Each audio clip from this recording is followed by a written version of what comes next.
Welcome to Your College Bound Kid, a podcast for parents, college counselors, students, and anyone who wants a weekly 90-minute deep dive into the world of college admissions. My name is Dave. I'm a parent of a daughter in college, and we live in Chicago, Illinois. My name is Lisa. I'm a clinical psychologist and a college counselor. I am a parent of a boy in elementary school, a girl in middle school, and a girl in college. After 30 years in Chicago, we recently moved to North Carolina. My name is Mark. I'm a college coach in Atlanta and the parent of two daughters. Karis, a graduate of Davidson College, and she is the founder of the Spanish tutoring company, SpanishHelpToday.com. And Joy is a graduate of the University of Georgia, and she is getting her master's degree at North Carolina State University. This week in the news, a generation of men give up on college. A blockbuster article by Douglas Belkin of the Wall Street Journal. Our bonus content is Mark and Lisa discussing what should you be doing in the 12th grade to prepare your child for college. And this is a continuation of 4 parts. In episode 175, Mark and Lisa talked about what you should be doing in elementary and middle school. In episode 180, they talked about what you should be doing in 9th and 10th grades. And in episode 185, they talked about what you should be doing in the 11th grade. So today we'll be discussing what you should be doing for your child in the 12th grade. Our interview was with Eric Furda, the former executive director of undergraduate admissions at Columbia University and the former director of undergraduate admissions of University of Pennsylvania. And it is part 3 of 3, a Q&A session about applying to highly selective colleges. And because we have such an interesting and so vitally important in the news, we are going to put off the SUNY Buffalo College Spotlight until next week. Yeah, Dave, can't wait to get to that article. It's a hot one. In fact, I have to special thanks to all of you because Dave and I were already doing another article on this topic, the mysterious disappearance of men. And 6 people sent this article into us. And anytime 6 people send an article into us, you know it's a hot one. So I said, hey, Dave, we're already on this topic. Why don't we just talk about both of them? So that's what we're going to do a little bit later today. But before we do, I want to dive in and just kick off with a few announcements. First of all, thank everybody who participated in the webinar with Apple Ruth. Had a really good attendance there and great interaction, great questions. Special thanks to all of you who have completed our survey. Dave, we hit the 100-person mark this week. Fantastic. And anyone who does surveys knows it's not easy to get people to do a survey. And we're learning so many great things that you like about what we're doing, as well as what we can do to improve. And we'll be starting to share them coming up in the next 6 weeks or so. Our goal is to get to 150. And so it gets harder once you hit 100 because you get your most eager, zealous, respondents at first. And then it can be like a dentist pulling teeth. So please help us get to the 150 mark. We share this with all of our interviewees. They find it extremely helpful because they know what our audience wants when they speak. And we use it to make improvements to the podcast. By the way, if you've never been to our website, there are at least 7 things on our website you won't get on any podcast app. One, we have transcripts, and complete word by word of everything we say, which is a little scary, Dave. We got to watch our words. Yes, right. I remember one listener being offended one time by something that was said, and they said, I read the transcript and it was worse. I'm like, oh, boy. So we got to be very careful. But everything is there. And every week in the show notes, we show you how to access the transcript. So literally, you can find one word, like let's say they mentioned the concept of loan forgiveness and you're driving your car. And you're like, hey, that was interesting. We don't want to go through a 2-hour podcast to find it again. You just go type in that word and it'll start playing right from there. And so we explain that in every one of our show notes every week, and it's all up on the website. We also list well more than 50 books and well more than 50 websites that have been recommended. And you have links directly to Amazon for those books. If you're interested in supporting our podcast so we can remain commercial free, there's a donate button. I saw one of the comments in the questionnaires. We don't even know how to donate. You can't find it on the app, no matter where it is. Well, it's only on the website. If you want to listen to an interview in its entirety, that's only on the website. So, if we do a 4-parter, you're trying to listen to that interview, you got to jump around to part 1. You got to find the timestamp, then part 2, the timestamp. If you want to listen to the whole thing in its entirety, only on the website. If you want to see pictures of what these people look like that we're interviewing, only on the website. Their photos are up. If you want to search for college spotlights by region, let's say you're like, hey, I'm interested in going to college in the West. Let's see what spotlights they've done on the West. You can click college spotlights on the website by West, by Southwest, by Midwest, by Northeast, by Southeast, by Mid-Atlantic, and you can see all the ones we've done and international in one spot. And the last thing I would say is that you can search for interviews by topic. So right now it's essay season. So let's say you're like, well, what interviews have they done on the essay? Well, there's tabs by topic. So if you click the essay tab, you'll see we've done 4 interviews on the essay. And that's another thing that you'll find only on the website. So if you haven't been there, go to yourcollegebounkid.com. And I'm mentioning this only because there are a fair number of people in the survey that said, I've never been to the website. So that's why I brought this up. All right, bonus content. So another person asked this, when does bonus content arrive? Well, we send out bonus content once a month to anybody who makes a donation one time, no matter how much they ever give. And it can go any time of the month. So it could arrive anytime from September 1st to September 30th of this month. And in this particular month, it's going to be a follow-up on Eric Furda's answer to my question, how can you know what a college's institutional priorities are? So I thought he had an absolutely fantastic answer. And so if you haven't heard episode 189, you probably want to hear that first so that when we send bonus content out, you'll understand what we're talking about because it's complete reference to what he said in his answer. Okay, Dave, you ready for admissions tip? All right. I think I got the last one. I'm actually getting out of the back. I think you got the last 2. I think you got the last 2. That's right. If I flunk this, I'll become subject number 1. Wait a minute. You're getting ahead of yourself, man. Your tip is when the admissions vernacular is when you guess. Admissions tip is just, you're jumping at the bit to try to get a winning streak. All right. That's right. All right. So the admissions tip this week is it has to do with your writing, your essay. So what happens is most students, they start with the prompts. They look at the prompt, and that's where they start. So let me give you an example. The most common prompt, you have 7 prompts on the Common app, is the one that says share an essay on any topic of your choice. It can be one you've already written, one that responds to a different prompt, or one you design yourself. That's the most commonly chosen prompt, 24.1%. In most recent data of students pick that prompt. So people look at the prompt and that's their launch off pad. But that should not be their launch off pad. Your launch off pad should be a brainstorming exercise you go through. And you ask yourself, you say, what does an admission officer not know about me? They're not going to learn it through my transcript, testing, activities, recs, any other way that's one, authentic. And so you say, okay, well, they don't know that I'm addicted to Krispy Kreme donuts. Well, okay, here's the last part. It has to be something that explains who you are, what you care about, why you care about what you care about, or something that's really interesting about you that brings value to their campus. So that's what your starting point is. What do they not know about me that's authentically true, that brings value to their campus? And once you have discovered what that thing is, then you can go back and figure out what prompt you're going to pick, what your story is going to be, what your intro is going to be.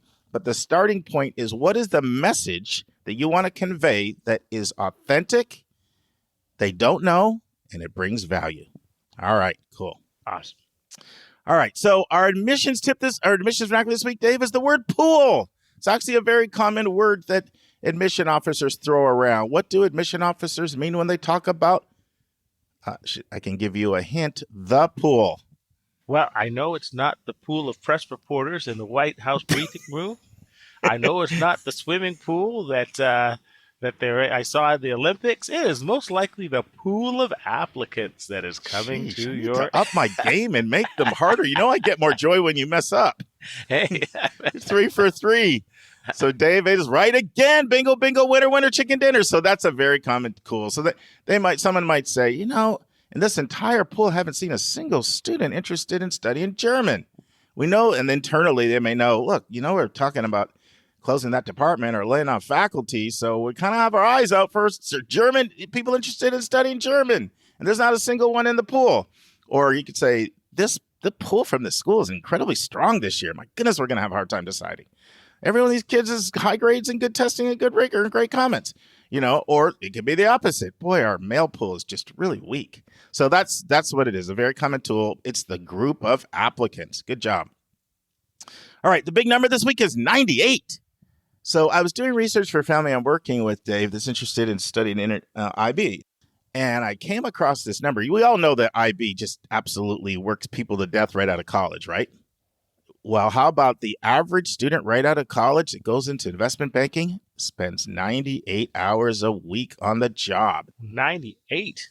98. Check that out. That would be 14 hours a day for 7 days a week. Or it would be 16 hours and 17 minutes a day if you worked 6 days a week. And if you worked 5 days a week, it's almost 20 hours a day. So, but they don't work 5 days a week. So listen, hey, if that's what you want to do it. But just fasten your seatbelt and get ready. I work with a lot of students that go into Wall Street and tell me when they get there, I had no idea I was going to have to work like a slave. Wow. Hey, Dave, when you were in residency, didn't they used to kill you with like crazy hours and then they changed it? They did. So I was right at the inflection point where they actually set a national guidelines reducing residence hours. Part of the reason why the hours were so great was like in residencies like surgery, you're on call every other night, which means that you would get in at 5 a.m.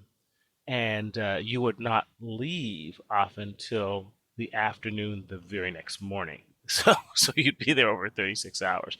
Now, during that time, if it was slow, you may get 1 or 2 hours of sleep. Sometimes you did not. But they changed that so that at one point in time, they went to 1 out of 3 nights call, and then they came out with a hospital float system where you would have a person dedicated just to covering the nighttime hours. So now it's much, much, much more humane, because the problem, of course, is that when you overwork residents and they make a mistake, usually it means that someone actually had a bad outcome, like i.e. died.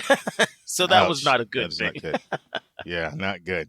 Love the knowledge you and Lisa drop on us from your field. I'm going to give you a little hint, Dave. I'm going to be asking you in the next couple of weeks to share some real estate tips for anybody listening out there, because we always ask you for doctor tips.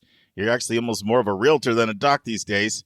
So just put your thinking hat on. I'm going to be tapping your brain. A lot of people want to get into real estate and they have no idea where to start. So just give that some thought and we'll tap into your real estate brain. Can I give one real estate anecdote? Sure.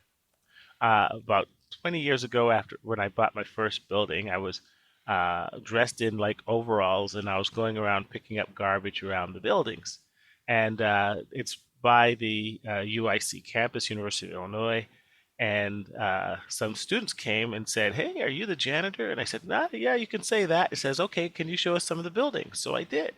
So then I asked them what they were doing, and they turned out that they were medical students. And I was like, great. And I was asking them all questions about medical school and what residencies they wanted to go to. And they look at me and they say, "Hey, man, how come you know so much about medicine?" I said, "It's because, I'm a doctor too." And they're like, "You're a doctor? And you're doing you're a janitor." And I said, "Don't worry, son. Medicine's not that bad. By the time you graduate, you'll only need to pick up garbage 3 times a week." That's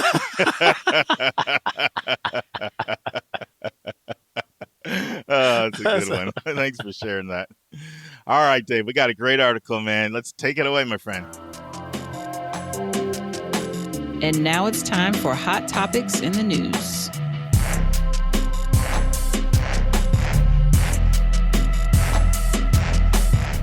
Awesome. This is what we're going to do. There is so much meat on this bone. Actually, this is an amalgamation of 2 articles. It is both A Generation of Men Give Up on College by Douglas Belkin of the Wall Street Journal and the original article we're going to discuss, The Mysterious Decline of Men on Campus by a website, glensachs.com. So, Mark, what I want to do is quickly just do a bullet point review, and then we can then decide what areas we want to really highlight. Sounds good? Love it. Yep. Okay. So the first thing is, what is the scope of the problem? The problem is that men are abandoning higher education in record numbers. In 2021, 59.5% of college students were women, 40.5% were men.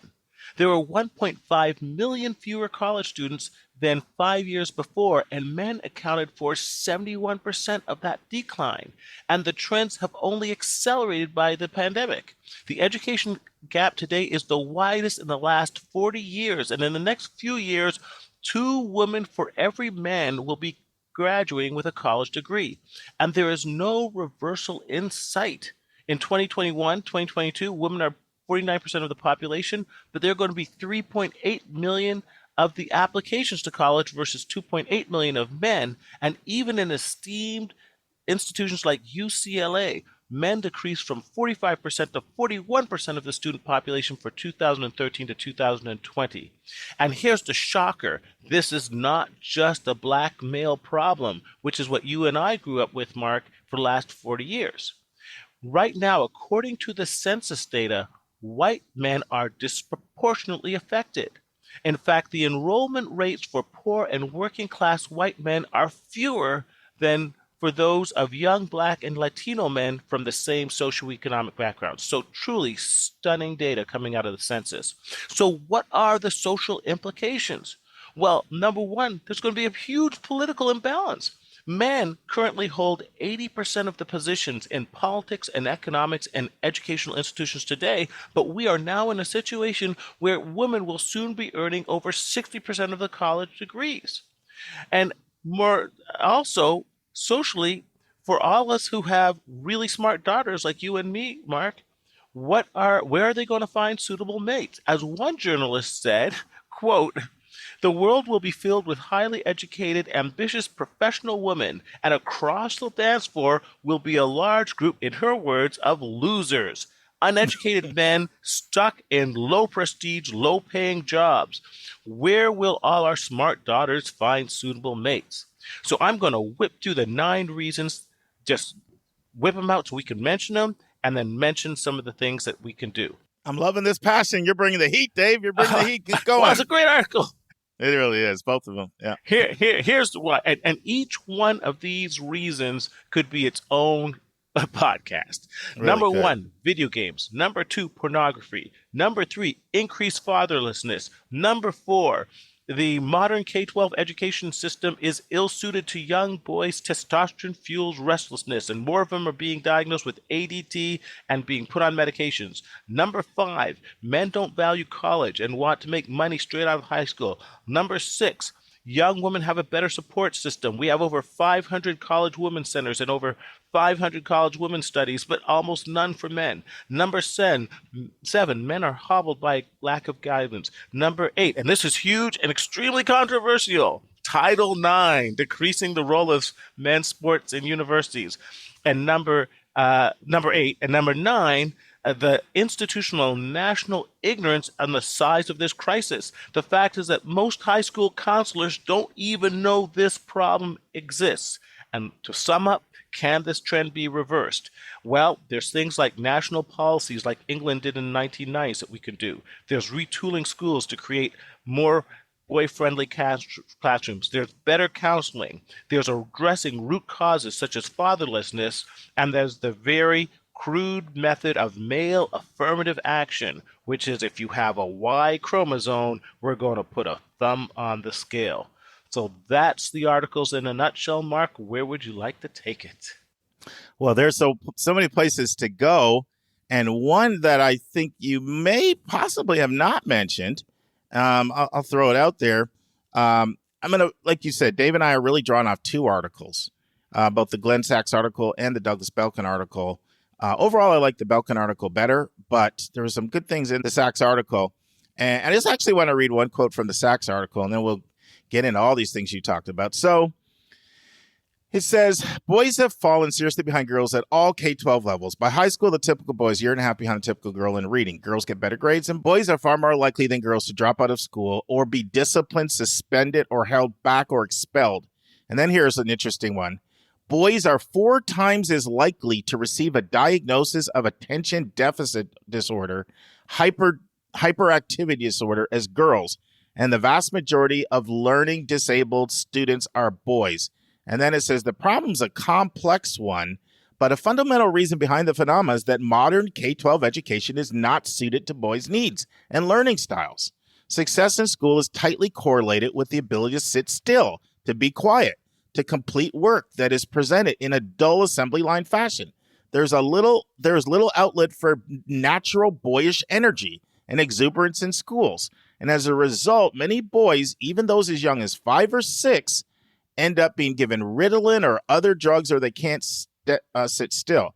At every step of the way, those whose natures are least accommodating to this type of education, boys, fall behind the wayside. And then it basically goes on to say this problems start as soon as kindergarten. And here's a quote: "Our schools simply aren't made for boys." So that's another point that's brought up is just the whole way boys are wired. School's not geared to that, and so boys check out at a really young age. So that's one thing. Let's hop into all the other amazing things that, not really amazing, some troubling, really, Right. that you brought up. There's so many places to start, Dave. This is tough, but I'll tell you what I want to jump off on immediately. So our regular listeners will know that we did address this issue maybe a year and a half ago when I talked about the article that appeared in the New York Times. I think it was 2012, from Kenyon's admission director. And it said, where are all the girls? And at that point, she admitted that boys get a little extra thumb on the scale because, hey, she said the girls don't want it to be 2/3 girls. So it's not that, I know in this age of feminism, giving a little extra weight to boys is like anathema, but that's the reality of the place that I'm in. And man, did the darts come out after her. Well, she's quoted throughout this article because that became such a hot topic that she turned it into a whole consulting career. And now she advises colleges on what they can do to help address this issue. And so here's a quote from her. She says, her name's Jennifer Delonte. She says, "Is there a thumb on the scale for boys?" She says, "Absolutely." Jennifer Delonte, a college enrollment consultant who previously led admission offices at Kenyon in Gambier, Ohio, and Lewis and Clark in Portland, Oregon. "The question is that right or wrong?" And then she says, Doherty said, "This kind of tacit affirmative action for boys has become higher education's dirty little secret." Delonte says this kind of tacit affirmative action for boys has become higher education's dirty little secret. And then she says, practiced but not publicly acknowledged by many private universities where the gender balance has gone off. And the article went on to say in liberal arts and sciences schools, it's now 61% female, 39% male. Wow. And then she says, it's unfortunate that we're not giving this issue air and sun so that we can start to address it. And then the article goes on to talk about a few people that are addressing it. Like Baylor has this whole campaign out where the VP of enrollment, Miss Garrity, she basically targets moms and has created a whole male communication. She started it a few years ago to keep boys on track. And she said, the problem is boys aren't turning the transcripts in. And she says, so the dinner table, she says, Mom, you need to talk to your male sons about getting their transcript in. And Baylor has a 7% difference in their acceptance rates between males and females. And it talks about some of the campaigns that are happening in other schools. Dave, you mentioned UCLA in your intro. Yes. They've gone from 45% male in 2013 to 41% this fall. And during the pandemic, it got even worse. And now of the increased spots, 9 out of 10 went to women. So this is true at your smaller schools, your Kenyons, your national, flagship schools and big, large, prestigious schools. I mean, it's all over the place, all types of schools. But one thing that I think is really important that I think we need to talk about, Dave, and that is people in education know this problem exists, but the political will is really just not there to address it. Correct. And one of the reasons for that, well, you know what? I'm going to explain one of the reasons in a little anecdote. So this is a KIPP story. I was at KIPP. You guys know I work for KIPP, the Knowledge of Power program. In my day job, I'm a director of college counseling over 4 schools. So I walked in. I work at home now for the last few years, but this is when I actually had an office. I walked in, and one of the senior leaders, Dave, she was going off with passion. And she says, I'm sick of it. She's like, we work harder than men. We get higher grades in school. And she went a litany of all of the different ways in which women outwork men. And then she said, and we make 70 cents on the dollar. And so this article addresses this. And, here's a quote. It says, men dominate top positions in industry, finance, politics, and entertainment. They hold the majority of tenured faculty position, and they run most of the U.S. college campuses, not to mention Fortune 500 companies, on and on and on. Yet female students are running laps around their male counterparts. And so the article talks about, like, normally when you would see a problem like this, you would throw dollars at it, and you would create affinity groups, and you'd create special programming for men. But the idea of creating special programming to address people that are already so far advantaged in the real world, it just doesn't make it through the political process. Like, why in the world would we advantage people by giving you higher differential rates or special programs, special affinity groups, when you're already ahead of us in society? And so I just want to stop for a second and see if you want to comment on anything I've said so far, Dave. Yes, and it also mentioned that when several groups tried to have men, there's women's centers, but when there were proposals for men's centers on campus, it drew not just hoots of derision, but outright political protest, because the idea of trying to posit the power brokers in society, men, particularly white men, as being disadvantaged, just ran counter to every single politically correct bone in the institutional body. But here's the problem. The African American community has been the canary in the mine shaft for every major social dysfunction addressing society today. And we knew that there was a huge imbalance way back into the 1960s. And we knew that it was rooted in fatherlessness. We knew it was really rooted in the breakdown of the family. When the Moynihan Report came out in 1966, that showed that 25% of the African American community was growing up with single parent homes, female headed. At that time, the rate in the white community was only 3%. And Moynihan predicted that if we did not address these issues, that we would fuel a subculture of dysfunctionality, and that percentage will grow. Well, unfortunately, all those predictions came true, so that you have close to 70% of the men in African American communities being in single parent households, and that has a host of add-on deleterious effects. The problem is that the white community and society in the United States at large have followed the same curve. So currently today you have almost 30% of the white community being headed by single parent households, 40% of the community in general in the United States, and all those attendant issues, such as the underperformance of men in higher education that we saw initially in the African American community, are coming to fruition in the white community, such that according to the census data, working class white men are now even less likely to go to college than those of young black men, probably because that they don't have the same social and support systems that were put in place by civil rights that are helping some of the disadvantaged groups. So this is a really, really deep fundamental problem. And the fact is that if we have the rest of the society continue to follow that curve, so that in 10, 15 years' time, we have 70% of kids being raised in single-parent households, then there's no way that we can maintain any level of global competitiveness. So I just want to say that the roots of this problem are extremely deep, but there's historical precedent here, and I think it goes a lot more than just kids playing more video games. So, well, I was going to ask you about that, because I think we've done some, work to shed light on the gravity of the problem. In fact, the article goes on to say there's no end in sight, and we're heading for 2/3 women at the rate we're at. Just over the pandemic alone, it ticked up 1 percentage point just over the pandemic, the gap between men and women. So I think people understand that the nature and gravity of the problem. Still have a little more into solutions or causes, at least. So, we've talked a little bit about increased fatherlessness. We've talked a little bit about the case for overdiagnosis of boys' restlessness and related medications.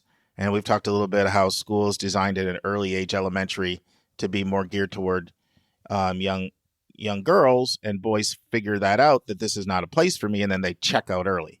Yeah. The article does also talk about social science researchers cite distractions and obstacles to education that weigh more on boys than men, including video games and pornography.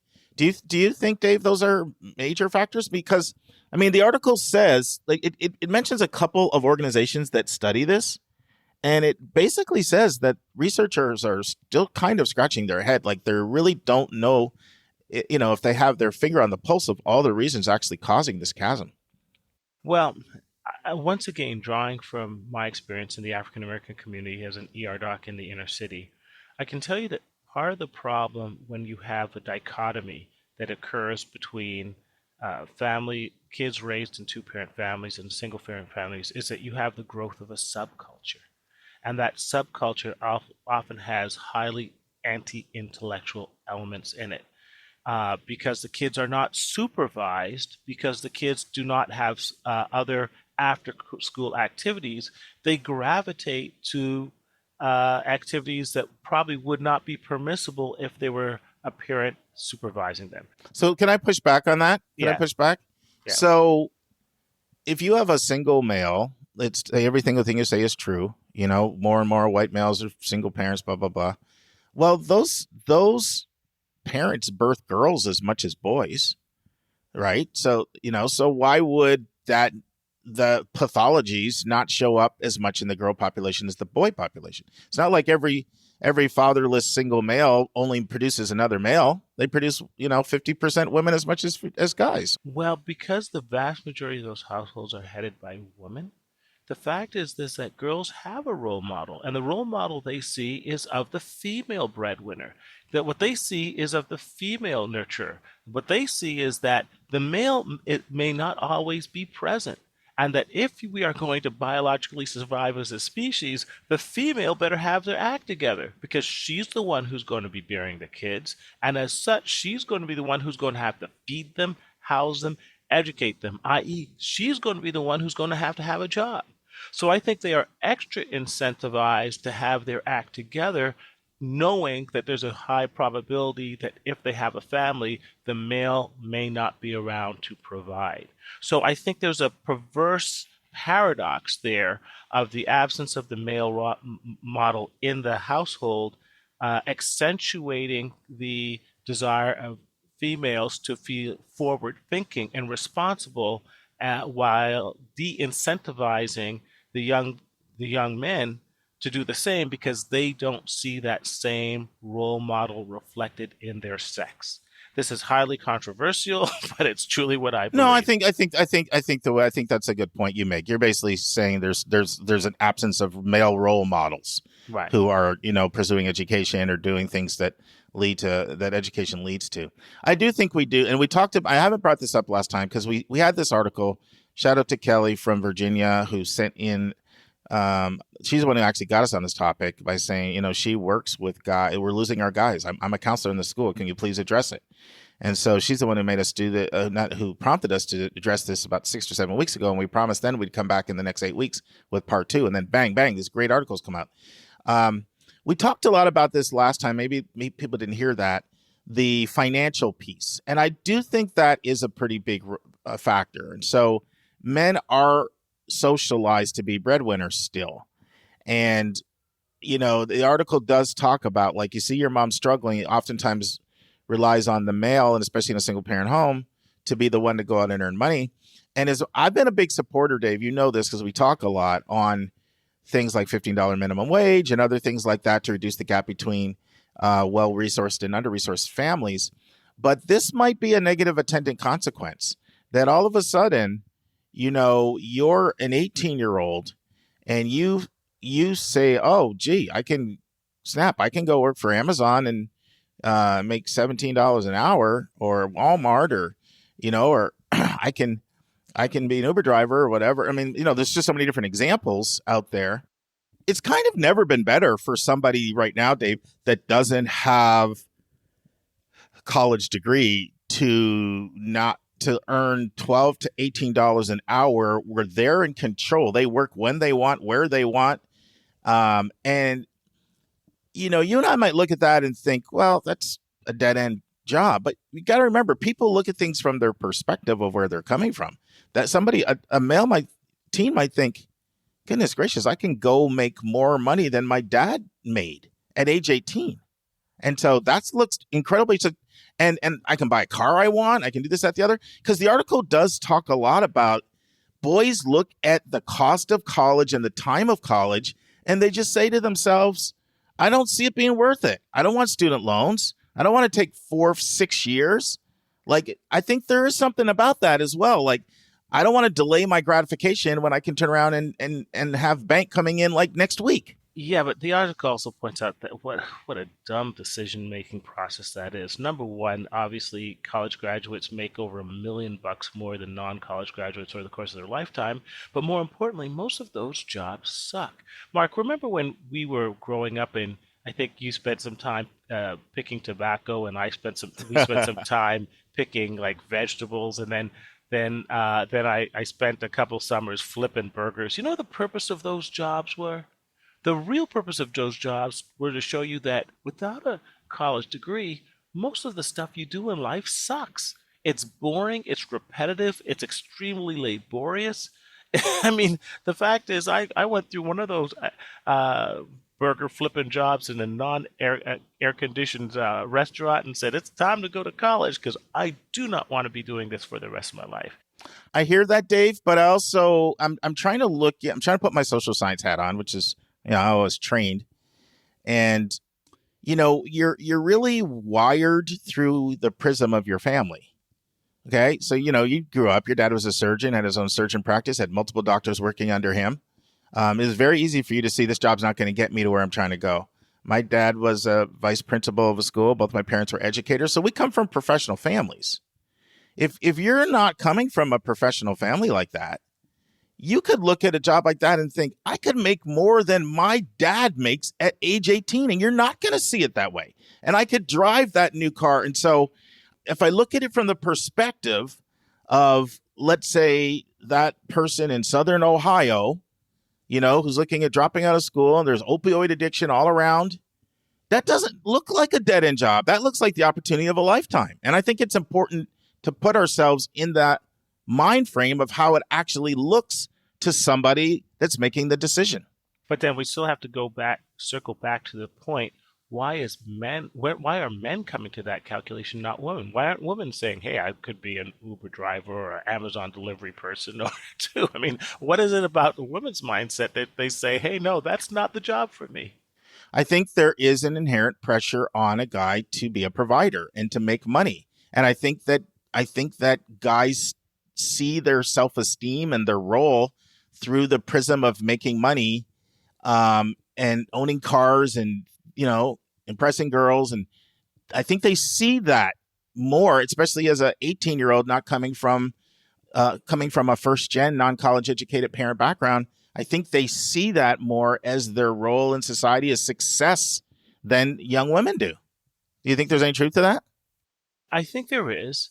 I mean, clearly this is a multifactorial problem. So how great a role that plays, it's significant, but I don't sense it's primary. Well, what are some you gave a nice litany of 9 things. I threw in the medication. What have we not talked about it yet in your list that you think's important? I think young women having a better support system once they get into college is key. I mean, we know the impact of college women's centers. We know the impact of college women's studies. We know the impact of the culture, the Me Too movement, which is giving extra support to women and helping to guide them through the challenges that they face. I think part of the issue now is that we have to include men in the discussion of needing additional help and overcome the political correctness hesitance to saying, men have problems, white men have problems, black men have problems, and we need to start diverting extra resources from society to address it, or we're going to have catastrophic consequences. I thought the Glenn Sachs article went way too far. It was like dismantle all these women's centers and all this stuff. I'm glad we flipped out of that one because it went off into an ideological rabbit It hole really, that it we really did. So yes, and especially when they talked about Title IX. But I thought that the point of that there's the other issue is that we don't truly grasp the scope of this problem, and we have not made it public. And the stunning statistics that the majority of high school counselors aren't aware of this, the majority of students themselves aren't aware of this until they get to college. I think the first part of addressing any issue, any problem, is first acknowledging that that problem exists and then coming to terms with the magnitude of that problem. And I think we have not done that in this case. Dave, why don't you quickly say what Title IX is? Because not everybody may know. So explain it. Title IX was essentially a ruling that was to decrease discrimination in men's and women's sports. It recognized that the vast majority of funding and dollars went to men's sports and women's sports weren't being given their fair share. So it basically said there must be an equal partitioning of resources between women's sports and men's sports.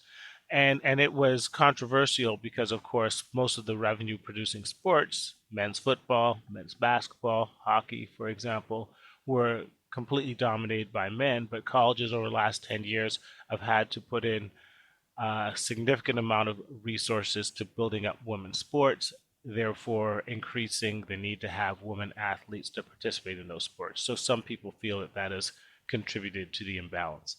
That's controversial. But that is the point of that discussion. I had a lot of issues with what Sachs was saying in there. I really picked up a misogynist vibe. Yes. I really, in his comments of, anti-women studies and close them down right now, this, that, and the other. Let me put it this way. Anytime someone mentions Dinesh D'Souza, that's when I stop reading. Correct. So in a positive way and starts quoting him, which he did. I agree. But here's what I want to say. To the other article. Yes, I agree. Switch to the Douglas Belkin article. But here's where I will think there's a strand of truth in it, right? It goes back to the quotes I was reading about kindergarten and starting there. And then you could group the women's centers into that if you want. I do think that at a young age, boys pick up the idea that this place isn't for me, meaning school. Yeah. And I think we need a lot more male elementary teachers. And I think our teachers need a lot more education on gender differences, because many times a boy is just being a boy when he wants to play, and then he gets disciplined. Or a teacher gets frustrated with a boy who we know studies show they're 2 to 2.5 years behind in their maturity. And so they do boyish things because they're immature. You know what, Dave? I'm going to say something on this podcast. This is a story I've never told you. Yeah. I was pretty, for the most part, like a compliant kid in school. I never got in a lot of trouble, right? But in 9th grade, I got this idea where you take a clothes hanger, a clothes hanger, right? Oh, yes. And you take almost like a tie. It was like a tie. Yeah. You tie it to the clothes hanger. And I snuck up on the typing teacher. It was a male typing teacher, who I love, by the way. He taught me to type. And I put the clothes hanger on his back of his belt buckle. So the teacher's walking around with a tail. And all the kids are laughing at him. Okay? I never got busted doing it. But you can see everybody's breaking out. Yeah. That was totally immature. I was just an immature little 9th grader that was acting like a 7th grader or a 6th grader because the maturity, hadn't kicked in yet. I mean, I could have gone down a whole different path. Who knows what could have happened with discipline and this, that, the other. And I just think sometimes that things boys do that are just boys being boys gets them in discipline trouble. And then they say, this place isn't for me, and they check out. Well, I'll share something. I went to an all-boys school. This is the confession hour, everybody. All-boys school, Crescent School. But I think one of the advantages of Crescent School was, number one, it had male teachers.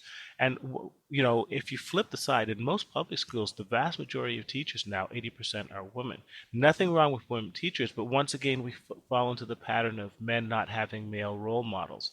And more importantly, it's a lot easier in many cases for males to discipline males, because I think there's a greater understanding of the of the tendencies that males have sometimes to be testosterone-fueled, rambunctious, and not just little um, delinquents in training.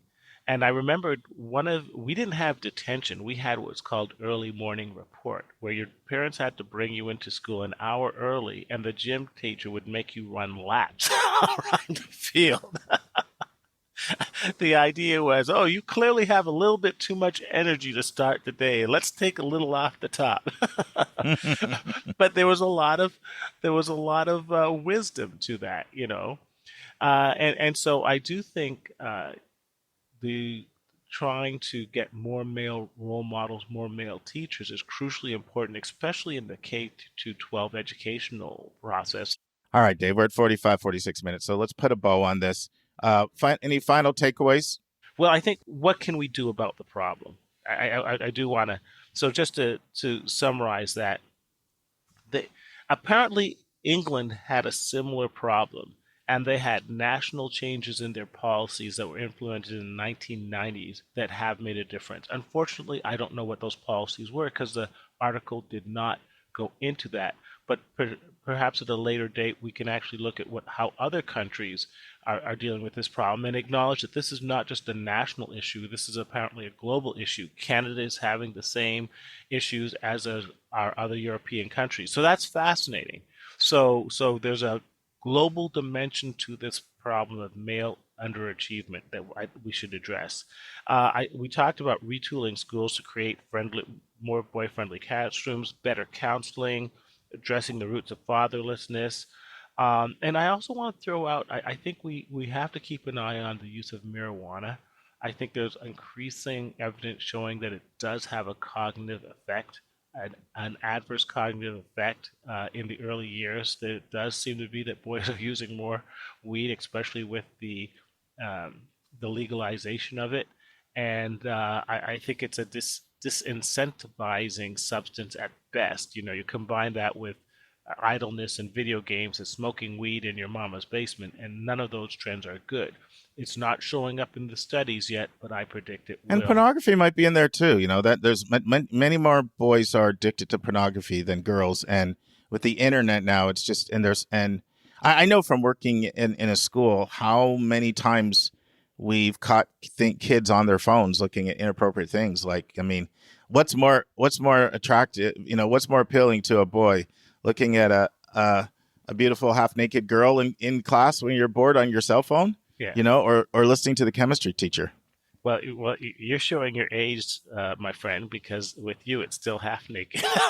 Oh, yeah, you're right. You're right. They've got a little bit more than that. You're right. You're right. I got busted. That's what I get for being 57. I got busted.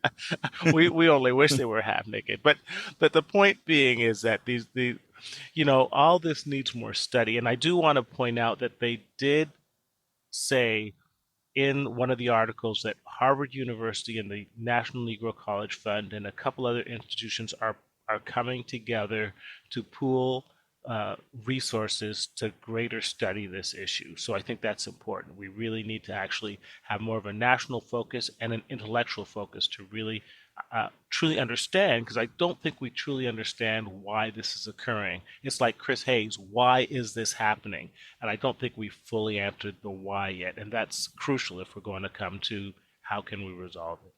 Well, let's put a bow on it there, Dave, but I think we're in agreement. I'm not going to put a time frame other than I'll say the next 18 months, because we have taken it up twice in the last 8 weeks.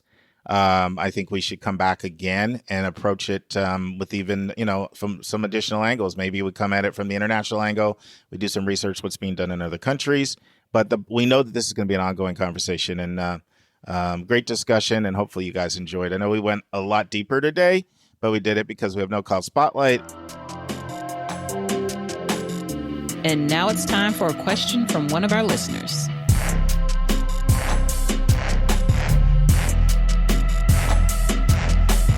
All right, friends, I'm here with Dr. Lisa Ruff, and normally now we would do a countdown, but I forgot because it's so new.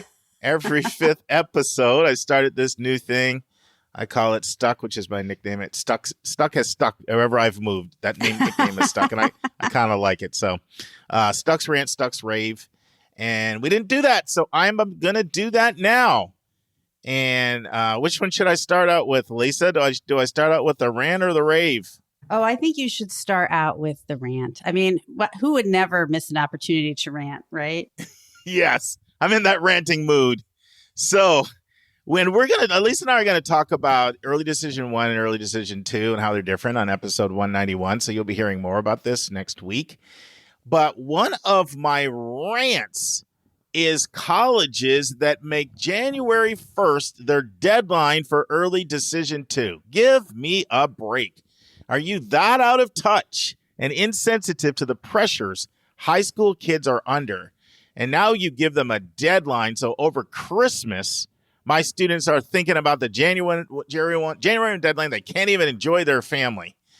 And this is painful, but as Dave encouraged me to do, you got to name names if you're going to do a rant.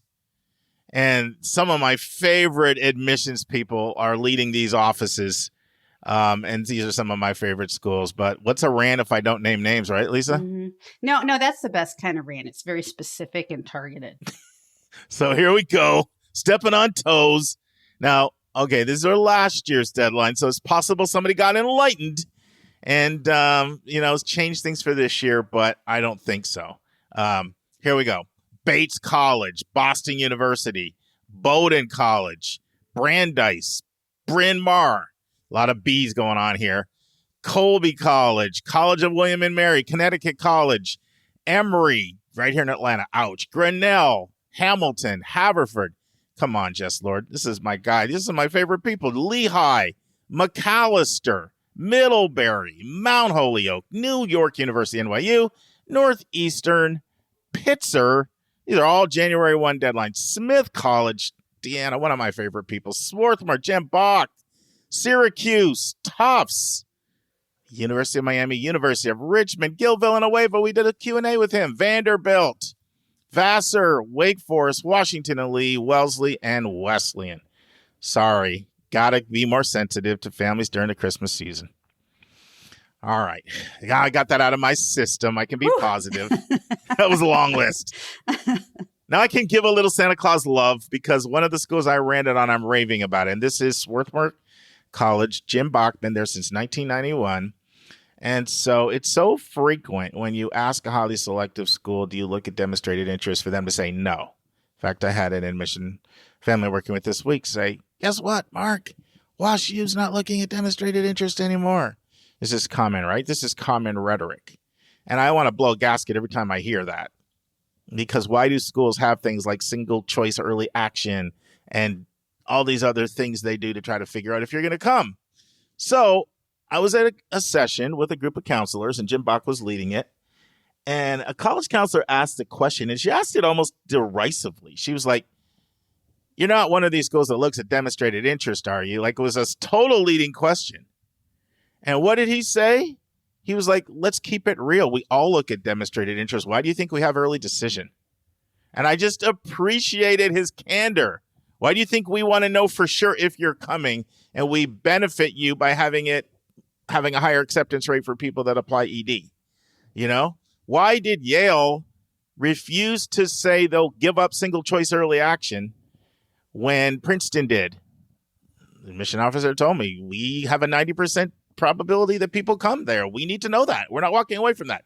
So I shout out anyone who's honest about the fact that they look at demonstrated interest. Now, I will tell you, there are some really big public schools, like UCLA's example, that don't do it at all. So, but for most private schools, they do it, and most don't admit it. And when anyone admits it, they deserve the stuck rave for the next 5 weeks. That doesn't sound right. Stuck rave. I'm trying to make it work. It sounds like a party, just like let's. Better than the rant. That sounds like a traveling music group or something. I don't know. All right. So that's going to replace our little intro that we do. And most of our segments with Lisa will come back, and we're still counting down the schools with the highest endowment per student. We'll return to that on episode 191. But we got a lot to talk about today, Lisa. Take it away. Introduce it. It's the This is our final part of our sequence here. Our I can't even call it a trilogy. I don't know what you call it when it's four. I didn't even know the word for that. Quadrilogy? Who knows? Quadrilogy. That's what it is now. So yeah, it's our own word.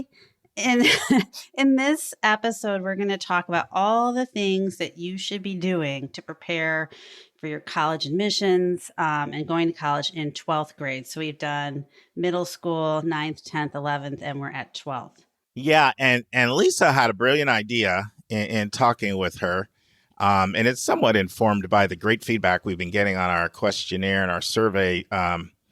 Thank you, everybody, for chiming in. And so many of you have commented about how you love Lisa's psychological insights.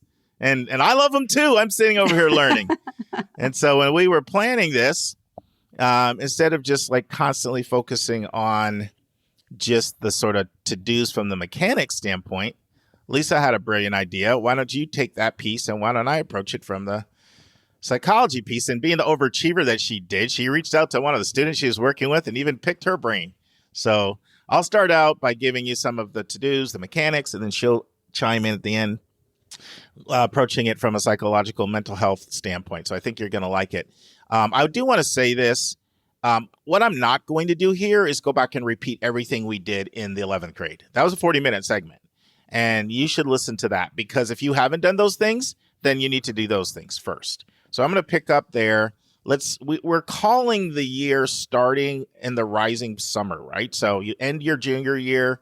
Now you're into your summer. That's all part of your rising senior year. And that's where we're going to start. So I want to just emphasize putting the work into finalizing your college list. That is just so important. You do not want to procrastinate in that. Use this summer to do all the research you can so you're as close to sure that you have your list. Because once you have your list, like so many different things are going to flow out of that list. Let me just mention a couple things. One of them is knowing what essays you need to work on and being able to work on them over the summer so that you can come into the school year with most of that work done. Another huge thing, and there are other things, is your visit strategy and where you're visiting, when, and all of that. So let's talk about those things right away. First thing that I find is that most students don't spend enough time on the website. So you want to be immersing yourself on the website. I want you to really immerse yourself on the visit section of the website. There's going to be so many opportunities there for you to engage.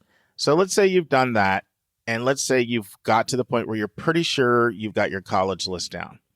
Well, I like students to create something very visual that has all of their essays in one place visually. For some people, that's a poster board. For some people, it's like a spreadsheet. And for some people, it's just their own creative ways they do things. But those are the most common things I see. And so what's in this spreadsheet? Well, you have the name of the college in one column. And then you have every single essay, short or long, college-specific question that each individual school is asking you to do. And you literally just copy it verbatim. And then in the third column, you have the total words. So it's like this one's let's say the essay is name a time you overcame adversity. And what did you do? Well, you say, well, okay, school X, this one's 300 words, and school Y, it's 200 words. So you have the word count in the third column. And then the fourth column is the due date. So you can just have one big visual look at all the writing that you have to do. That's really, really important. And then you want to start attacking it from your earliest dates and work backward. But you first want to see, oh, this essay is really similar to this. Maybe the word count's a little different. I can use this one and just tweak it a little bit. But having that big visual overview, it really gives you a sense of how much work is going to be involved in completing the applications. So that's going to be really, really important. Remember, the Common App comes out August 1st, and so many other applications come out August 1st as well. So familiarizing yourself with every school's application right at August 1st is going to be really, really important. Familiarize yourself with the entire application, and that's true whether it's Applied Texas or it's UC or it's an online app. Just really familiarizing yourself with that application. Now let's get into writing these essays. So your essay strategy. So who's on the team? One of the problems I see is too many cooks in the kitchen. You get feedback from your school counselor, you get feedback from your private independent counselor, your CBO counselor, then your mom, and then Aunt Becky. And next thing you know, you're like twisted like a pretzel. So you don't want too many cooks in the kitchen. Everyone's going to have their own little perspective on things. Maximum of 2 people reading for content. Maximum of 2 people reading for content. I like to have somebody go through and read and stop an essay when it's either confusing or it loses their interest and mark it. And then I do recommend one person reading for grammar. Like this is where the English teachers are really good because they read completely differently. At least I had a situation this week where the person we work with that does our grammatical reading had a completely different take than we did on an essay because she's reading it differently. So I like to see 1, max 2 for content on your writing team, and then 1 person for grammar. Okay, let's get to the visit strategy. This is important. Once you have the list down, then you can figure out which schools you're going to visit. You don't have to visit every place before decisions come out, but you're going to want to visit some. So where you go, when you go, what you're going to do on each visit, that's really important. And so now you're going to figure out, okay, which schools are we visiting? And there's a lot of reasons that can determine what schools you visit. In some cases, it's because it's a huge priority to you. Other cases, it's like, oh, wow, look, 3 of them are really close to each other, so we should visit them. Or I'm going to be in that area. Or these are schools that put a really big emphasis on demonstrated interest, so it's going to be in our best interest if we can show up. And so figuring out where you're visiting, when you're visiting. Now, this is one that really involves parents because there's a lot of planning involved. There could be hotels, sometimes even airfare. You try not to miss school. You're trying not to miss work. So planning all that out early is really important so you can execute that plan. And then what are you doing on each school's visit? In some cases, it involves reaching out to people ahead of time, set meetings up with key people. So your whole visit strategy, really, really important to do senior year. Another thing, and this is on most schools' websites, you can go on and see visiting in your area. Or also you should be on the mailing list for any school that you're interested in, which you can do by going onto their admissions section of their I said WEP. I meant to say, oh my goodness. Go onto the admissions section of the web and sign up for updates from them. And you'll usually get this, but they'll let you know if you sign up for updates, and you should also see it on most schools' website. So when they're going to be in the area, you should know if somebody's coming to your school. You should know if someone's coming to a local Hilton in your area, or if there's a fair in your area, and you should know that. And so that's really an opportunity for you to go, to meet, to connect, to ask face-to-face questions.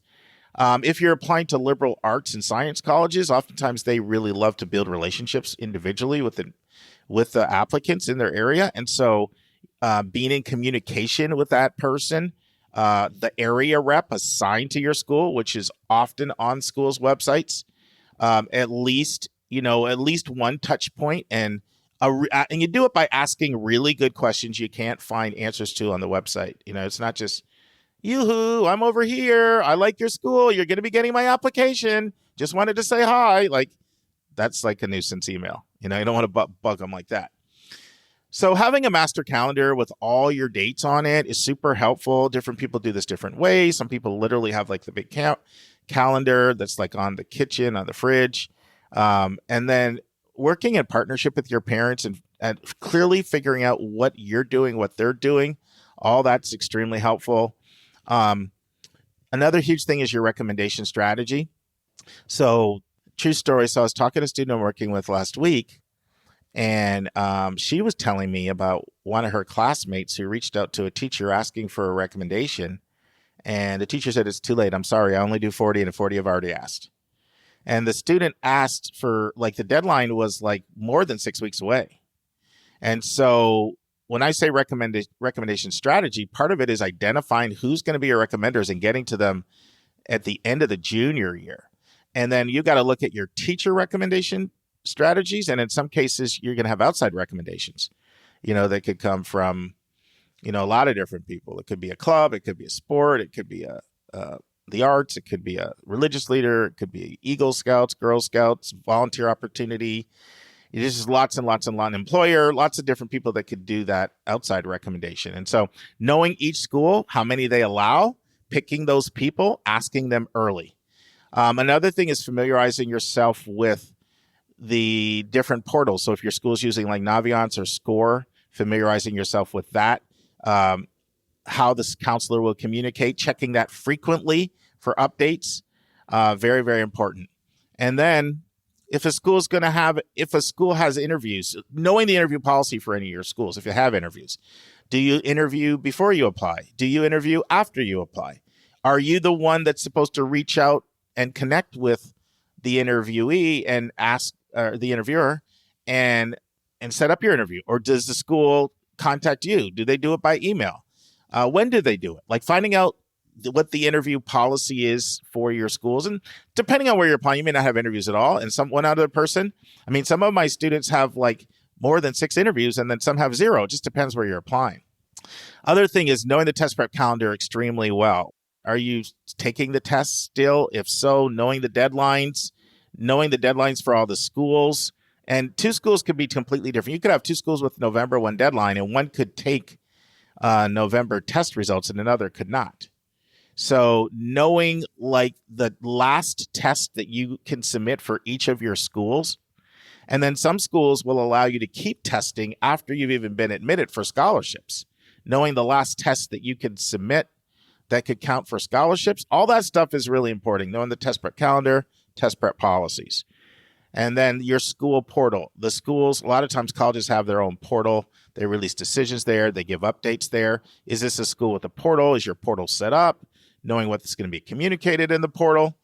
And then financial aid. And so this is like getting all your tax records ready, tax returns, W-2s, bank statements, and then deciding early, is a student going to do this on your own, which I do not recommend, or is it going to be the student and parent, which is ideal because the stuff's in the student's name, but it means a parent has to let their kid know how much they make and all that, and everybody's comfortable with that.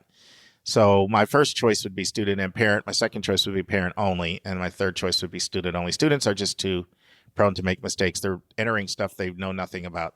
So that's the main things. Any comments, thoughts, anything you want to share, Lisa? Well, it's a lot. It's a lot to keep track of. And I'm welcome to the adult world, kids, because this is the beginning and it doesn't seem to end. But, I really do think that trying to figure out your strategy for keeping yourself on track is important, whether it's a spreadsheet, reminders, Google Doc, whatever it is. I think that'll save you a lot of time. But I mean, this isn't one of those things you can procrastinate on at all. Yeah. And there, another thing too is, I talked about visiting, but finding out schools' visit policies for admitted students, knowing what the admitted student visit days are. Are you like booking hotels in advance if you need to do that? All that stuff is really important. And parents can handle a lot of those logistics really, really well. And also for scholarships, you really want to know, okay, do I need to do a different scholarship application? Is it a nomination scholarship or someone needs to nominate me? Is my admission application automatically my scholarship application? Is there an interview day or an interview weekend where they bring the top people in for, like finding out the scholarship policy is a really big thing, and deadlines, priority deadlines, knowing if a school has priority deadlines for either admission or scholarship. So I don't want to say any more, Nika.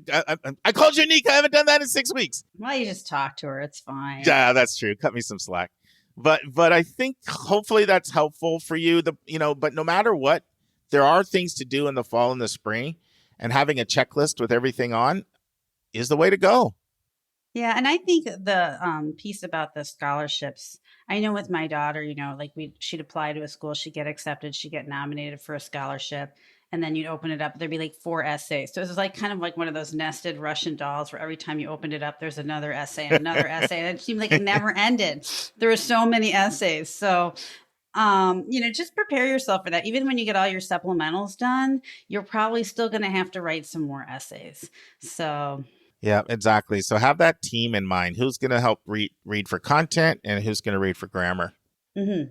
Good stuff. So I'm getting tired of talking about all these details. I'm ready for an infusion of like sage psychological wisdom from our resident psychologist. Oh, yes. Well, everyone can always count on sage wisdom from me. But I was trying to think about how a person can handle the emotional aspects of everything that Mark just mentioned. And to do this, I talked to one of the students that I've worked with as a mentor, Che Min, and she is going to be at Case Western Reserve this year. And she's just been through all of this, and she had some really good advice. And she and I came up together with a list of things that we think will be helpful for all of you. And again, the first thing I would say is really pace yourself. It's a marathon, not a sprint. And you do not want to procrastinate on this, and just try to every day work on what you need to work on, break it down into small chunks, work on that, try to get it all done as much as possible before the summer, and sort of break up your tasks based on how much time you have that summer, and just try to do some every day. Keep going. Don't stop. Just, and before you know it, you'll be done. And I know my daughter got a lot done. She got her Common App essay and the Common App and several supplementals done before she started her senior year. And she was just so happy, because you want to enjoy your senior year. There's a lot of really fun things that you get to do that are special. And she wasn't so stressed out. She knew she had a lot of it in the can. A lot of her friends were still trying to make a list, didn't know where they were going to go. So you really just want to give yourself that gift of your senior year. And the way you do that is you maybe have a lousy summer before your senior year, but you will appreciate it. And I know, there's so many special things that seniors get to do, and you're going to remember all those things for the rest of your life. And I do think they're really important. I would agree. The other point that I want to make is that there's a lot of competition with your peers regarding college, and there's a lot of jockeying around. And I think I would say, don't listen to your friends. Don't get competitive with your friends about which school is good, which is bad, which is better.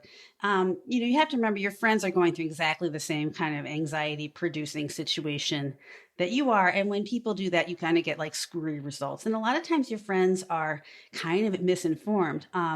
Lily had a friend, and they were talking about college, and Lily mentioned that the University of Missouri school was her safety school.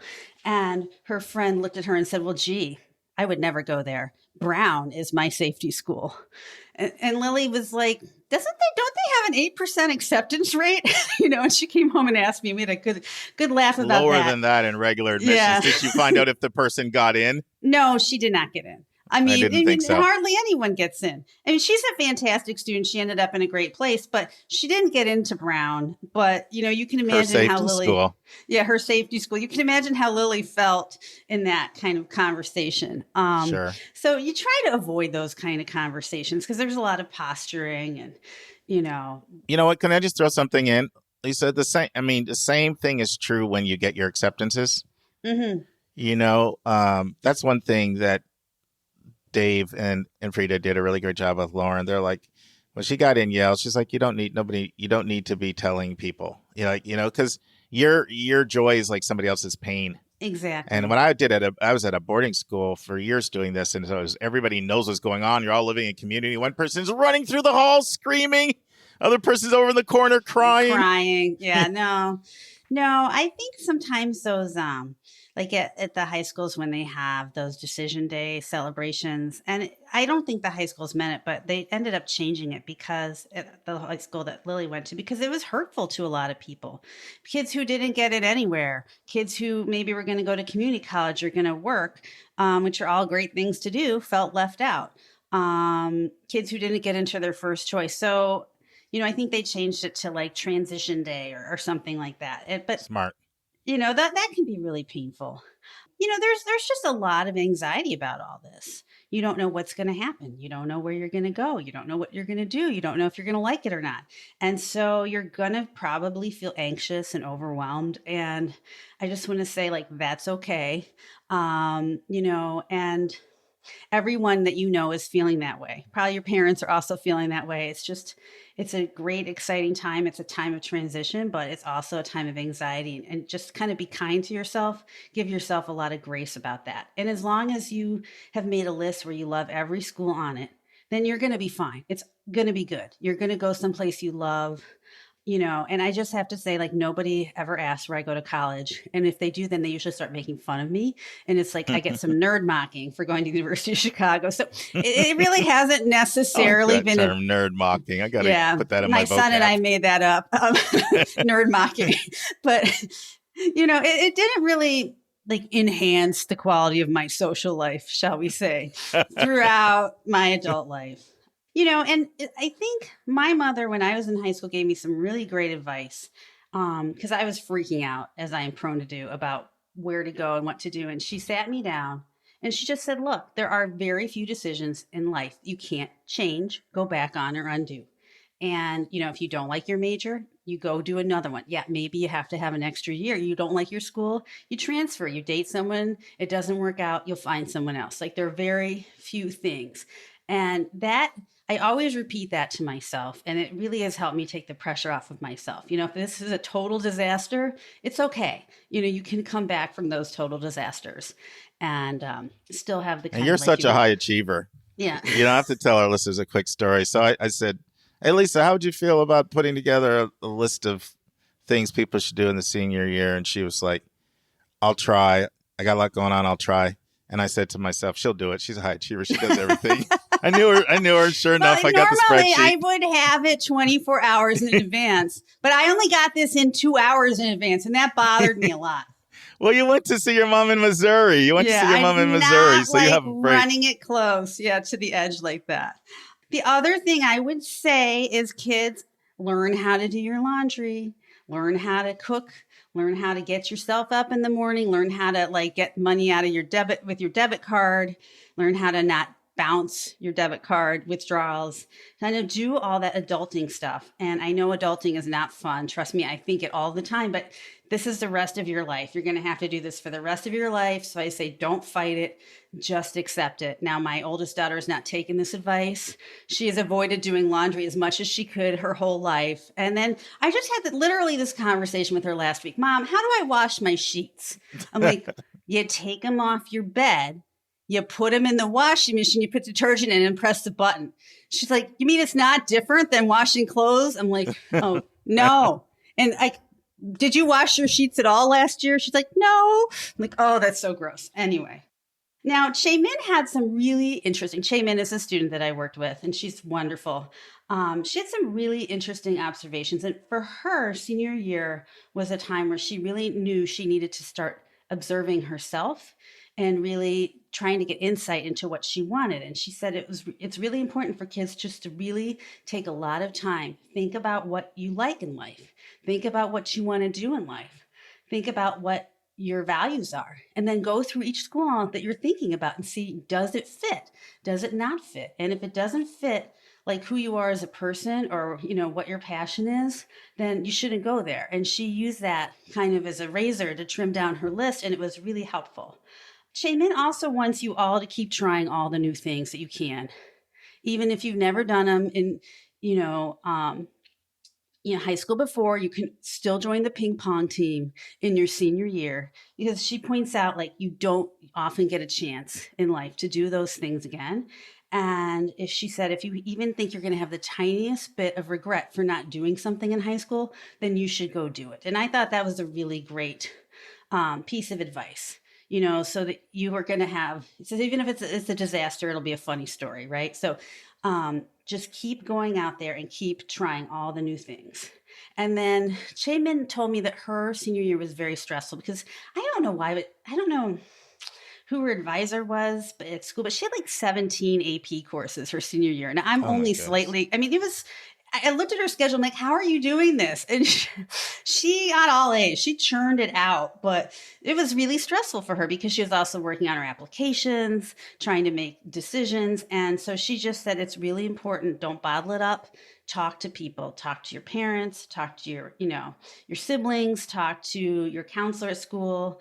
Find your support system and just really let it out and let them help you, because if you bottle it all up inside, then you are not going to, you're not going to make it through all those stressful times. And she's a very quiet person. So for her to tell me that her biggest advice was to talk about your feelings to other people was like a landmark revolutionary moment for her. So Lisa, someone might literally think she had 17. So just, that was a little no, Lisa embellishment there to make a point. yeah, no, I think she had like 2 classes on her schedule that were not AP. I mean, I see students that have 6, in 1 year. So it's insane. Yeah, it was a lot. So, and this is just a final note for me. Like, think about your future, do your best, but don't take it into your self-esteem if you don't get in where you want to go. This is a life lesson. Life is unfair. It's arbitrary. Sometimes terrible people get like the best things, and the most deserving people are in the hardest situations. And just try to realize you can't control a lot of these things. I mean, that might be the most important advice of everything. Like not letting where you get in define who you are. Yeah, I really do think that is a trick to life. Is just if you can't control it, then it shouldn't be a measure of you. You know what I'm saying? Like there's aspects of it. So like if you're playing a sport and you do your best, but you still lose, but maybe the wind was blowing the ball or something, it's not a measure of you as a player. The only measure that you can have is your own measure of yourself at the end of the day. Because you know what I find, Lisa? I find there's a fair amount of students that didn't get in their top choice, especially if they're really shooting for like the Browns and those kind of places of the world, right? Mm-hmm. And sometimes students are, mildly disappointed, like they didn't achieve what they thought their goals were or whatever. Maybe they're not even convinced like where they're going is that great of a school. But on the overwhelming majority of those times when those students get to the schools, right, they realize how great this place is. Yeah. And so I find that happens all the time. And then it's like they have a whole different perspective. Absolutely. Absolutely. I think that I always think like I can predict the future, and then there's like massive curveball and everything changes. And life, I think there's a lot of unpredictable things and a lot of curveballs. But I do believe like if you want to do something in life and you just keep trying your best and putting your best effort in and being consistent, eventually you're going to get a lucky break. Maybe not the first time, maybe not the second time, but if you keep trying, it's going to break your way. Just statistically it has to. And so just don't get discouraged by external things. Just keep true to yourself. And, I think then you're going to be much happier and much more successful in the long run if you do that. Awesome. Well, thank you for that, Lisa. I had a thought and it popped in my head. I was thinking, just when I thought we were done this series, I realized we are going to need to do another one, but not now. No, we really need to. And this actually has come up by quite a few people in the survey. Mm-hmm. That can you spend more time covering the time between when seniors finish and when they go off?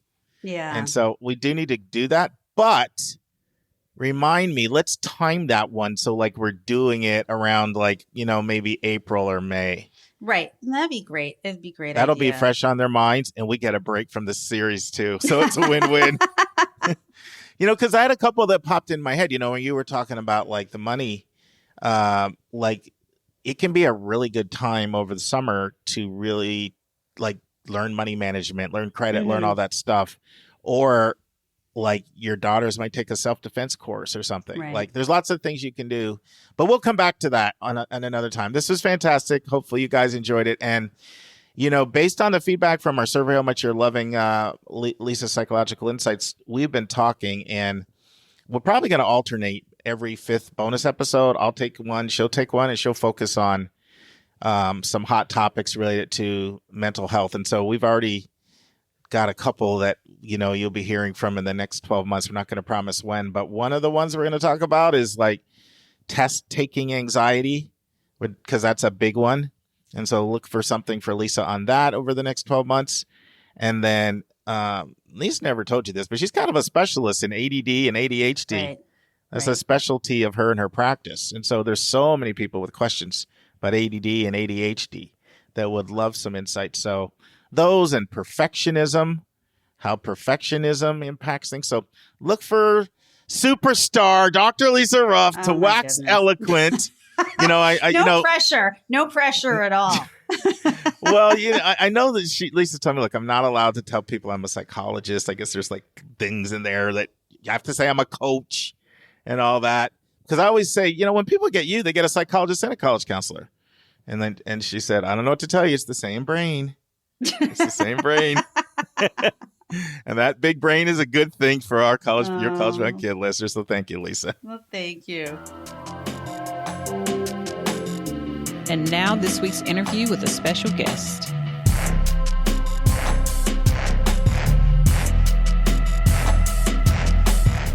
Friends, hopefully you've enjoyed the Eric Furda interview. And this is our final segment. In part 3 of 3, Eric talks about how colleges use college-specific questions to learn very important things about the applicants. Eric answers my question, what are the things that are misunderstood about selective institution? And Eric pulls no punches. I asked him, I wasn't sure he was going to answer the question, how is UPenn, where he's graduated from and spent over a decade as director of undergraduate admission, different from Columbia, where he also was in an executive leadership role? And he did not hesitate. It answered that question. You want to know how Penn is different from Columbia? Listen to Eric wax eloquent on that topic. And finally, I close by putting Eric on the hot seat, and we get to learn about the lighter side of Eric Furda. Listen and enjoy. Eric, I want to turn to college-specific questions. I'm mad at myself that I didn't bring the exact quote, but you had a quote in your book that I thought was really insightful. And because I didn't write it down verbatim, I'll paraphrase it. In effect, it said, how you mentioned how answers to college-specific questions reveal a lot to the college about. I don't want to quote you because you can maybe correct me. What I inferred from it was whether this student is serious about this school and maybe likely to come, or whether they've just casually gone through the motions and filled their application out. Did I get it right? I clearly inferred that you said, colleges are looking to discern match and fit through college-specific questions, but they're also looking to assess, did you put the work in to get to know us as a reflection of whether you're serious about us or not? Is that a fair statement? I think it's fair. I've been fortunate to work at schools where enrolling a class is never taken for granted, while we had a strong market position, right? And we were enrolling our class. But even at places like Columbia and Penn, it's having that sense that the student has an understanding of what the learning environment is like, what is valued here. Part of that is admissions. It's like they did their homework, they dug into it, while also the audience quite often are also the individuals from the schools themselves, the College of Arts and Sciences, engineering, business, nursing, who are going to be working with those students and advising those students. So what those educators get from those questions is quite often maybe even more important and relevant than to an admission officer about they did their homework or not. It's that, and a little bit of this was with the self-advocacy before that we mentioned, is that this student is going to come in here with their eyes kind of open, and clear eyes, full hearts, can't lose, right? Is going to my Friday Night Lights binge watching over COVID. Did they put in the time because they're going to come into this place, and this gets to the transition a little bit, that they know what they're going to face. And the conversations in an admission committee with individuals who are the advisors and faculty directors, I always enjoyed that opportunity because they have a different lens than the admission officer. No, that's great. That's great. What are the things you feel are misunderstood about the admission process at selective schools? I think part of our dialogue around looking at, those press releases, getting a sense of the institutional priorities, I think there is a reality over, on our first segment, I started college admissions in 1987, and here we are in 2021. A lot has changed over those intervening decades. And, there is this sense of scarcity and my seat, which is harmful to everybody. I think it gets played out again in the courts and in other ways. While I think what's most misunderstood is the self-value that anyone puts on themselves, whether the dean of admissions at Penn or anywhere else says yes or no. And that's hard, okay? I'm not making light of that, and I know I'm putting it from the parent seat and the student seat. But I do think that there is an attachment to some institutions. While, that's what I love about the opportunity that I have with this new job. And once, COVID is a bit more, once we're on the other end of this a little bit more, is getting myself on college campuses, seeing what these schools have to offer. You asked me in the first segment about the common application, being with colleagues from so many institutions outside of the schools that I was working with within a conference. And so I think maybe the misunderstanding is that only, and this is pretty obvious, but I feel strongly about it, is that there's only a certain set of schools that are going to match up to the value that I have as an individual, as a student, and as a parent. We have a great opportunity here, and I'll get off the soapbox, with higher education in this country. We have to make sure that it is affordable. Those are some of the pressures that we've already talked about. While a student who's looking to have these years to learn about themselves and become prepared for whatever the uncertainty is called the world after they graduate, there's a lot of options there. And it's not that there's only one seat at one place and it's a zero-sum game. I do have one more. Oh, it's all good. It's all good. It's probably a question that you don't like, but it's probably a question you've answered a million times. You could answer it in your sleep. A student's looking at Columbia and Penn, two institutions you're really familiar with. How are they different? Gosh, you really can go to. Let's go back to culture, curriculum, community. Maybe not as much cost and conclusions, although New York is more expensive than Philadelphia is for a slice of pizza or anything else. The first two pieces I would say are, well, three. I keep doing that too, don't I? Size of student body, roughly speaking. I'll be off a little bit here. 5,000 to 10, 5,000 at Columbia, 10,000 at Penn. There's a different dynamic there. Two, curriculum. You're going to hear about the core curriculum up and down when you're visiting Columbia, right? Right. Different shape to the curriculum, which is the second C from the 5 Cs that we have. The other one is community. And that is, okay, maybe the student bodies are fairly similar, percentage-wise, or what they're interested in. And maybe not, because there is a difference there with the curriculum again. But it's kind of that where the gravity force of campus to city and city to campus.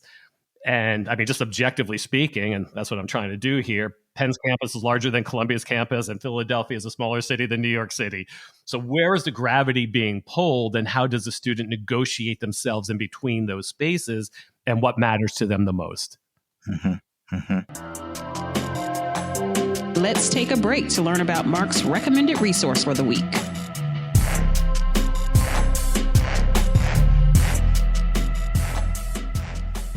Friends, our recommended resource for episode 190 is the website hillel.org.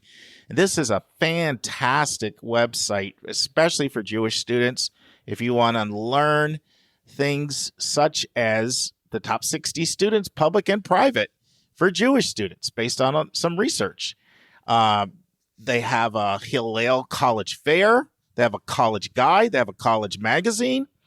And if you just go to hillel.org, there's several drop downs. And the one I want you to focus on, at least from our experience, is the college guide. And it's got several drop downs with a lot of really good information. I know I work with quite a few Jewish students. I think I'm working with 12 Jewish students this year. And they really appreciate the insights that come from this. So knowing what kind of support is there at the school for them. And so they can feel like it's their home away from home. And so any thoughts on hillel.org? Isn't your dad Jewish, Lisa? Is it your mom, your dad?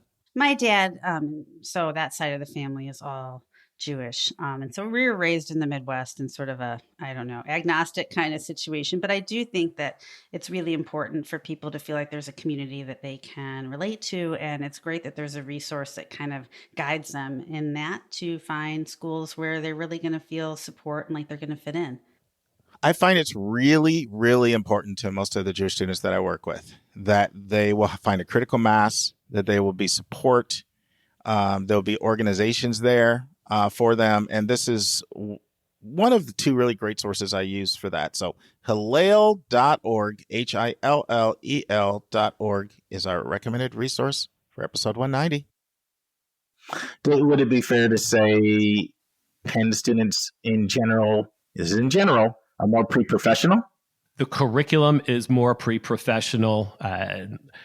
Gosh, I remember at Columbia, it took a long time for them to even think about a journalism class with one of the best journalism schools in the country to be part of the undergraduate curriculum, because that was too professional or pre-professional. And so, yes, I would say because of the influence of the schools and the curriculum, and it's not that people don't go into professions when they graduate from Columbia, that there is more of an air of pre-professionalism at Penn.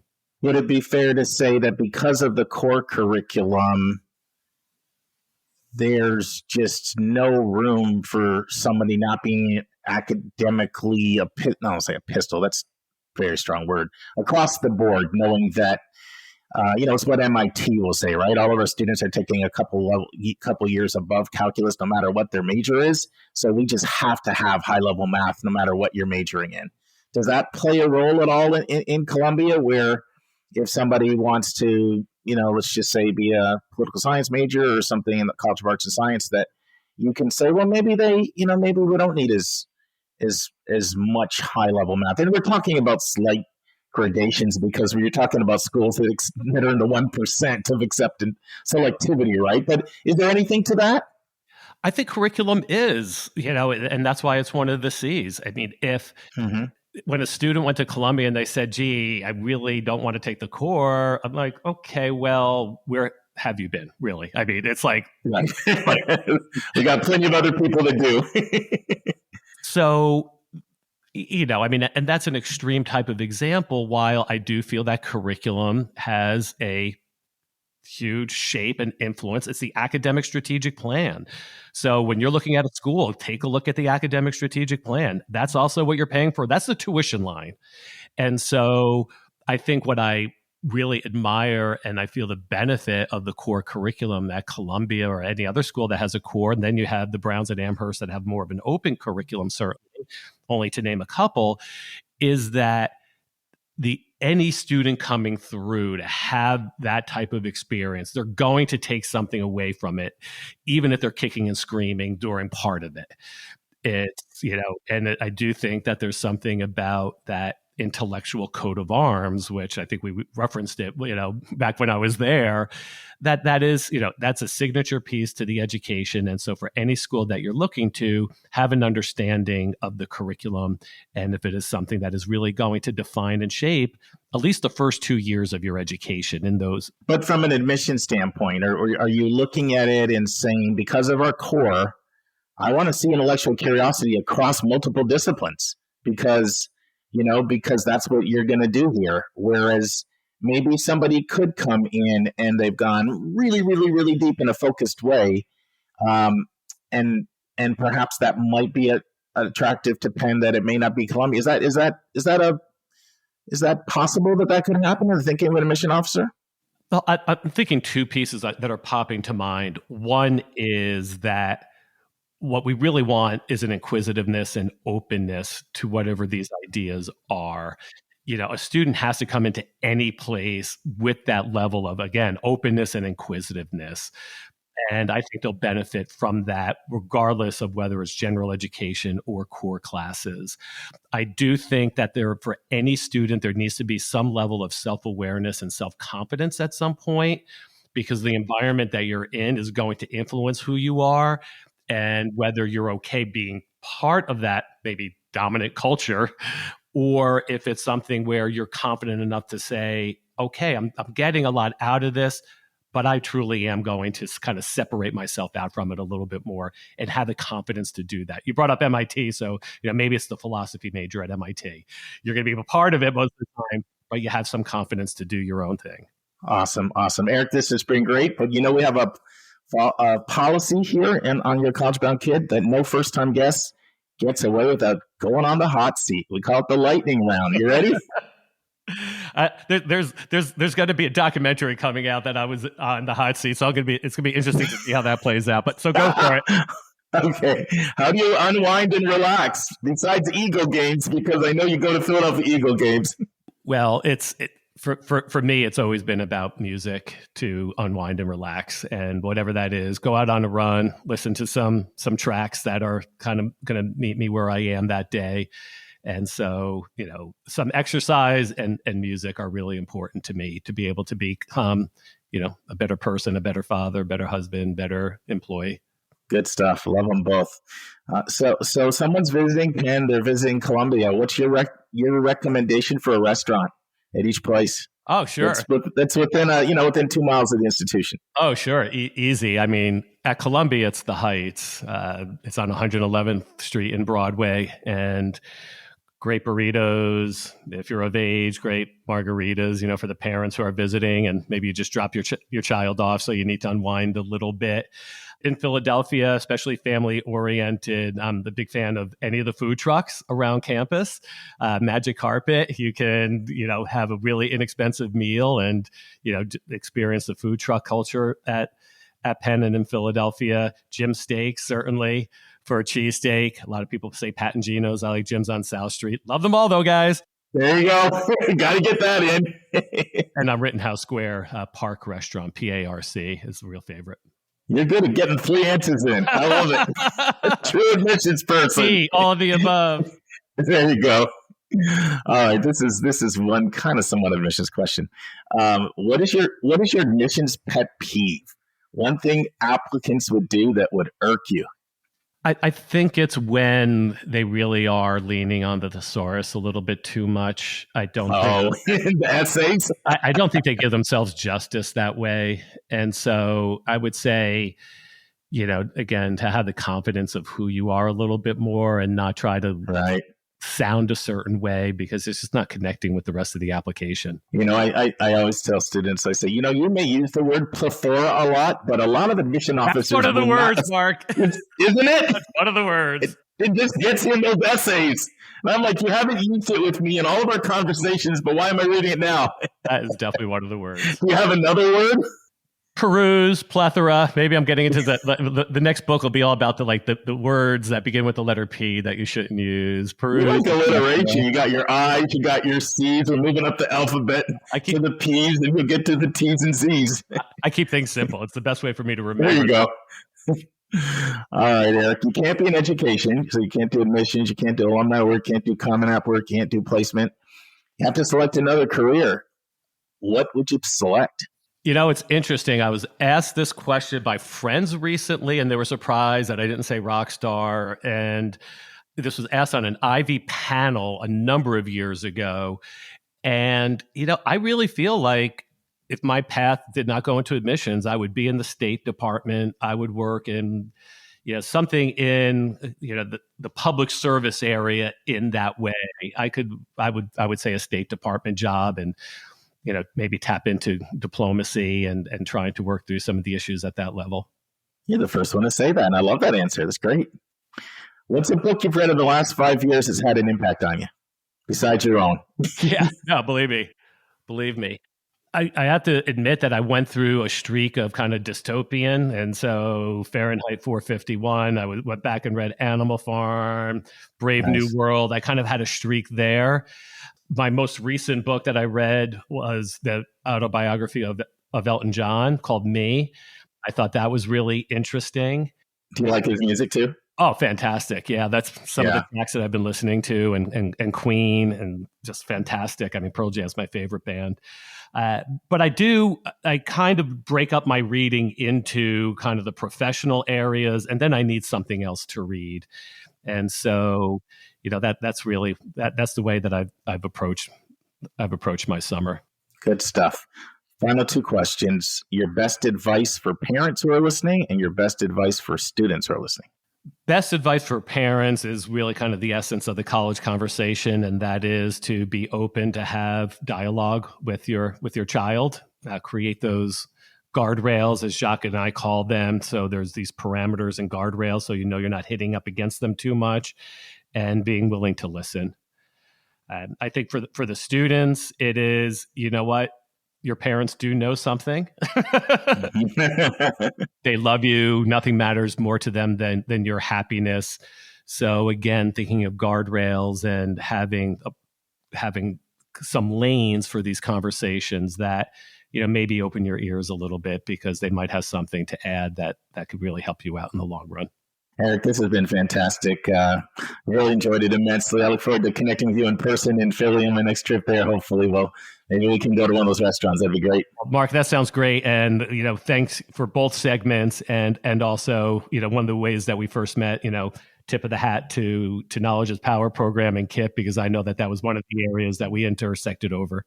Yeah, Penn's got a special program. 57 students from KIPP. Last I checked, somewhere around there. It's in that range, isn't it? It is. It's fantastic. Yeah, Eric's like, I want 10 a year, so send me good kids. I did my best. Thank you. Awesome. All right, thanks again, my friend. Thanks, Mark. Next week in the news, college recruiters aggressively go after out-of-state students. An article by Tegan Simonton of USA Today. Our question from a listener has two parts. Question number 1, should my child submit their COGAT results before middle school from Ryan? And question number 2, what is the difference between ED1 and ED2? That's a question by Lori, a mom in New York.